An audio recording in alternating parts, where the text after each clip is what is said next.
Hello mga borbolen, mga malago out there, mga chismo sa mga kapitbahay. Meron akong sasabihin, attention, tara pay attention sa inyo. Syempre ako'y magluluto ngayon na hindi kayang-kayang kainin ito. Hindi nyo ito kayang kainin, lalong-lalo na ang mga rich people there, ang mga high society, ang mga mayayaman, ang mga pinagpala, ang mga may gintong pilak, gintong kutsara sa kanilang mga bibig. So hindi nyo kailangan panoorin ito mga mayayaman kasi hindi nyo ito kayang kainin.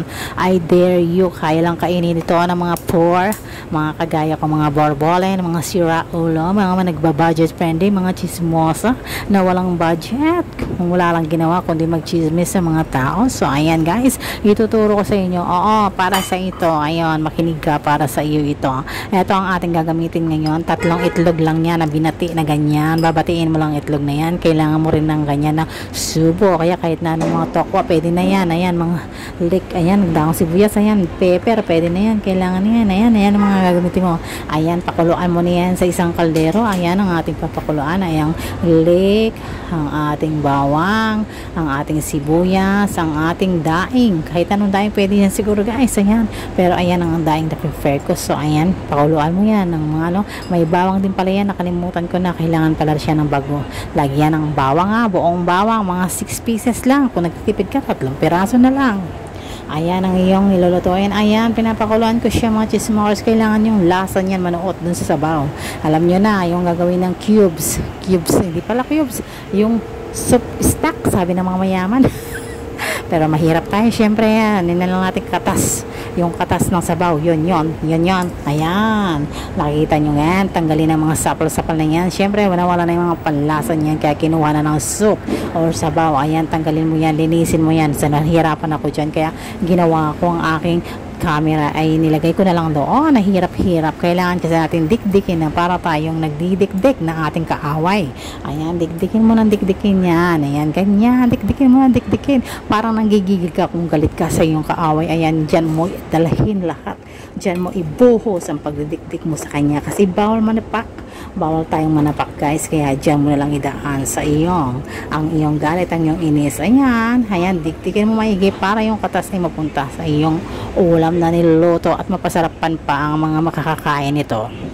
So ayan na nga, tapos na ako dyan. So ang tagal-tagal niya talaga, grabe. Ayan, dapat malinis ang sabaw na yan, wala siyang sapal-sapal. Okay, so may apple lang talaga maingay dito guys. Ayan, nilagyan na natin ng kalahating kutsara ng garlic, yung bawang na dinikdik. Ayan, napaka naman, 3 cubes lang siguro ng bawang dinikdik. Pwede na, ayan, pakuluan na yan guys. Ayan, pakuluan mo na. Total chismosa, katapusin mo itong aking video ngayon. Ayan, dahan-dahan mong ilagay ang iyong binati na itlog ng iyong mister. Ayan, dahan-dahan. Wag mo naman pwersahin. Kasi sabi nga nila, masakit pag pinipwersa, lalo na pag first time. Kailangan hindi natin siya pwersahin. Ayan, tingnan nyo, buo-buo siya. So, ating ngayon may buo siya, diba? Buo, makikita mo siyang buo. Siyempre, pagkatapos na ilagay mo na yung mga tokwa, kung ano naman yung mga yan, pwede ng tokwa. Ayan, kahit na ano yan, ilagay mo na.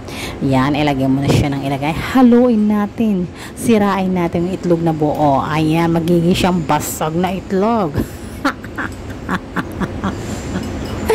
Ayan, basag-basag na siya. So, ayan ang itsura niya guys. Siyempre, ilagay mo na yung dahon. Kung naman dahon ka dyan. Pwede mga dahon, sibuyas, dahon. Basta tanong dahon, sibuyas, leek, whatever. Wag nang pasosyal. Kung kaya ng bulsa mo lang ng dahon, sibuyas, 10 piso, pwede na yan. Kere na yan. Kaya nagtitipid. Eto na ang itsura niya ngayon. Within ilang minuto lang. Ayan, takan mo ng paminta, durog na paminta guys. Kahit anong durog, may pangalan lang to, kaya ganyan. Kahit na anong durog, yung tag 5 piso sa tindahan, pwede na. Ayan.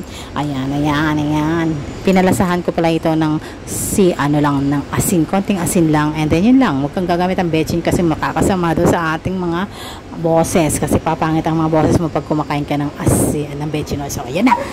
Thank you so much. Ito na ang pagkatapos ng lahat. So, ayan na ang pagkatapos niya guys. Ayan ang itsura niya. Ayan. So, kakain na tayo. So, tara na mga chismokers. Let's eat na tayo.